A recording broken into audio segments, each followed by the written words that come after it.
six schedule अट'नमियाव जा डिसिनि जेबो खामानियानो गैखाया हयथ' मनिटरिं माबाफोर अथराइज खालामनो हानाय मनिटर खालामनो हानाय जे डिसिया बबेफोर स्किम जुदि डेभेलपमेन्टेल स्किमनि बेफोर साक्सेस जादोंना जायाखै खामानिफोरा मोजां जादोंना जायाखै बेखौ हयथ' भिजिल खालामनो हानाय मनिटर खालामनो हानाय खिन्थु एक्सेप्ट बिनि बादैथ' जेबो अधिकार डिसिहा गैया बिटिसिआव जा सार्टिफिकेट नङा खायफाया जोंनिया सनवालफोरा बरा दास सयखिया बरुवा हाजरिकारबो लिरो आरो सरनियाफोराबो दास डेका लिरो पाटगिरि लिरो मदाइफ्राबो लिरो गतिके उपाधिया गेदेर खुरां नङा माने बै हारि माने जोंनि हारिनि नंगौना नङा सेटल ट्राइब नंगौना नङा बेसो माने थार बाथ्रा बेसो मुल बाथ्रा आरो मा उपाधिया आं जेनेबा खाख्लारि खाय आंखौ सिनायबाय खिन्थु आखौ जोंनि बर'आवबो जुदि उजिर लिरनाय दङ खिन्थु बे एकदम बर'खा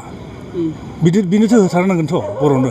दा सनवालफोरा मालाय क्लेन सिस्टेम आगोलनिफ्रायनो हाजरिका लिरो बरा लिरो सयखिया लिरो खिन्थु कमन सारनेम बिसोरनिया जाहैबाय जेनेरेल कमिउनिटिनि मानसिफ्राबो बरा सयखिया दास ओरैजाय लिरो ओंखाय आइडेन्टिफिकेसनाव एसे गोब्राब जायो आरो मा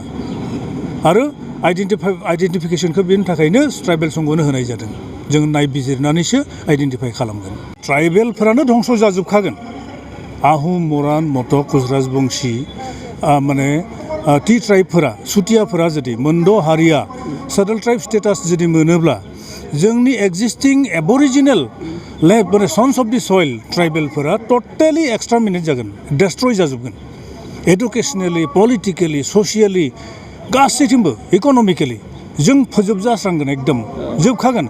आरो जोंथ' एडमिसनखौनो मोननाय नङा मेडिकेल कलेजाव जोंनि डाक्टर जानो हानाय ना जोंनि गथ'फ्रा इन्जिनियारिंआव सिट मोननाय नङागोन मोजां मोजां कलेज इउनिभारसिटिफोराव जोंनि जाफोर रिजार्भ सिट सब सेजोबनानै लागोन बिसोरो ओरैबायदि फार एडभान्स जोंनि दा एक्जिस्टिं ट्राइबेलनिबो गतिके बेखौ जोङो जेब्लाबो मानिनानै लाया जों जेब्लाबो कमप्रमाइज खालामो ट्राइबेल सार्टिफिकेटखौ गोदो ट्राइबेल संग'नो नायबिजिरनानै होनाय जायोमोन नाथाय नैबे समाव डाइरेक्ट डिसिनो अनलाइन सिस्टेमाव आरो स्कुलासो बेखौ फर्मखौ साबमिट खालामो मा बुङो बेखौ डिसिखौ रेसपन्सिबल खालामदों एकाउन्टेबल खालामदों आगोल ट्राइबेल संघआ होयोमोन ट्राइबेल संघआ होनो हानाय बेफोरबायदि मोनसे स्टेटिउटरि रुल बानायनानै WPT डिपार्टमेन्टआ होदोंमोन WPT एन्ड BC डिपार्टमेन्टआ नाथाय दानि गभर्नमेन्टआ डिसिखौ माने सल्लि माने अथराइज खालामदों आरो बेनि अर्थआनो जाबाय बिथांमोनखौ एकाउन्टेबल खालामदों डिसि उइल बि रेसपन्सिबल जुदि फेक सार्टिफिकेट जुदि इस्यु खालामो डिसि उइल बि माने रेसपन्सिबल सल्लि रेसपन्सिबल जागोन बियो आरो संघखौ ओरैनो नागाराखै संघनोबो मोनसे दायित्व होदों जे आइडेन्टिफाइ खालामनांगोन संघआ caste and community organisation will identify the माने genuine claim of the settle tribe people जोङो बेखौ खालामबाय थादों दायो जों आइडेन्टिफाइ खालामदों आरो बे आइडेन्टिफिकेसनखौ लानानै केन्डिडेटफोरा अनलाइन एप्लाइ खालामगोन अनलाइन आपल'ड खालामगोन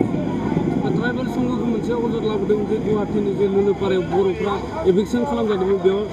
ट्राइबेल संघनिफ्राय फंसेबो राव होआखै होननानै बेथ' नङा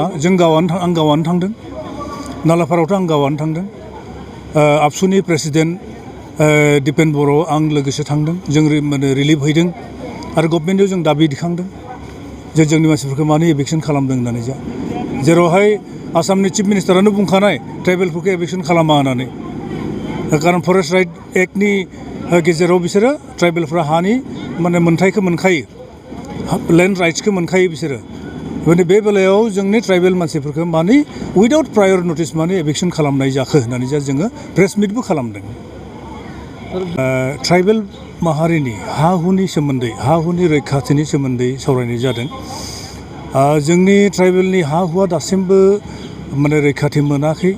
आयेन थानायनि इयुनावबो माने Assam land and revenue regulation 1886 नि चेप्टार 10 थानायाव बा ट्राइबेल बेल्ट ब्लकनिफ्राय दासिमबो इलिगेल एनक्रोचार बा इलिगेल इन्डास्ट्रिफोरखौ दासिम एभिक खालामाखै आरो ट्राइबेल संघआ जोङो दाबि खालामगासिनो जे आरो गुवाहाटी हाइकर्टआबो बुंखादों बै 78/2012 प्रद्युत बरानि केसाव मानगोनां गुवाहाटी हाइकर्टआ रोखा-रोखायै माने डाइरेक्सन होखादों गभर्नमेन्ट अफ आसामखौ जे जेरावहाय ट्राइबेल बेल्ट ब्लकआव एनक्रोचमेन्ट जादों बिसोरखौ रिमुभ खालामनांगौ आरो इलिगेल इन्डास्ट्रिफोरखौ इमिडियेटलि रिमुभ खालामनांगौ नङाब्ला डिसिनि दरमहा पर्यन्त दानगोन होननानै मोनसे डाइरेक्सन होनाय दोङो थेवब्लाबो खिन्थु गभर्नमेन्ट अफ आसामा मा खालामदों एक्जिकिउटिभ डिसिसन लायाखै आरो कर्टनि बै डाइरेक्सनखौ बिथांमोना फल' खालामाखै ओंखाय जोङो माने गोराहै गोख्रोङैनो जोङो डिमान्ड खालामदों जे इमिडियेटलि बेफोर ट्राइबेल बेल्ट ब्लकआव जानाय इलिगेल एनक्रचमेन्ट इलिगेल इन्डास्ट्रिफोरखौ रिमुभ खालामनांगौ आरो रिकगनिसन अफ फरेस्ट राइट एक्ट बायदियै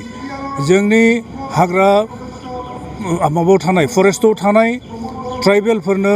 भुमि सत्त होनांगौ भुमि पट्टा होनांगौ आरो जुग जुग जोंनि मानसिफ्रा जोंनि दखलाव थानाय हाफोरनि पट्टा होनांगौ बे होननानै जोङो सरकारनो दाबि खालामबोबाय थादों आरो रिसेन्टलि गभर्नमेन्ट अफ आसामा मोनसे एनाउन्समेन्ट होदों जे आसाम लेन्ड पलिसि 2019 थाब्लाबो गोदानहै ट्राइबेलनि हानि रैखाथिनि थाखाय